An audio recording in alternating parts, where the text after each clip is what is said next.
Hindi ito ganong kalayuan. As in, kaya mo makipag-usap doon sa mga tao sa kabilang building.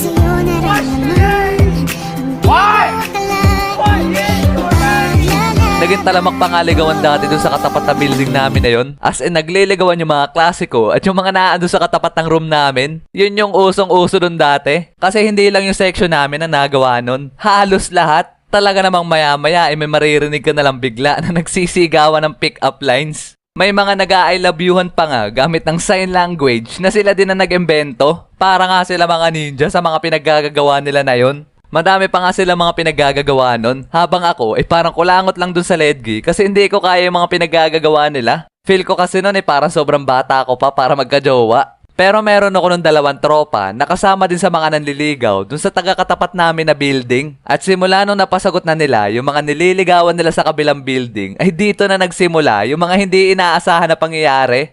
Oy Rio, single ka pa, di ba? Ha? Bakit?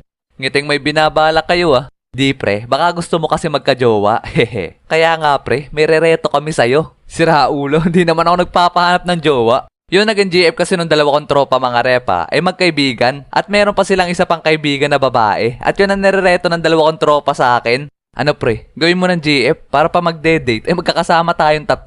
Kaya nga pre, ay pasa ko dyan mga pre. Sinabogart na lang, total naman jowa na yung mga yun. Sira ulo, ikaw nga yung gusto. Wala pa talaga sa radar ko magka-jowa nun, kaya tumanggi ako. At kung magkakaroon man ako ng first girlfriend, ay yung crush ko ng mga panahon na yun ang gusto ko.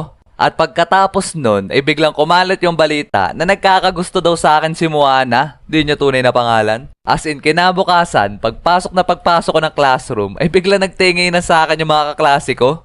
Oy Moana, nandito na si Rio. Ay.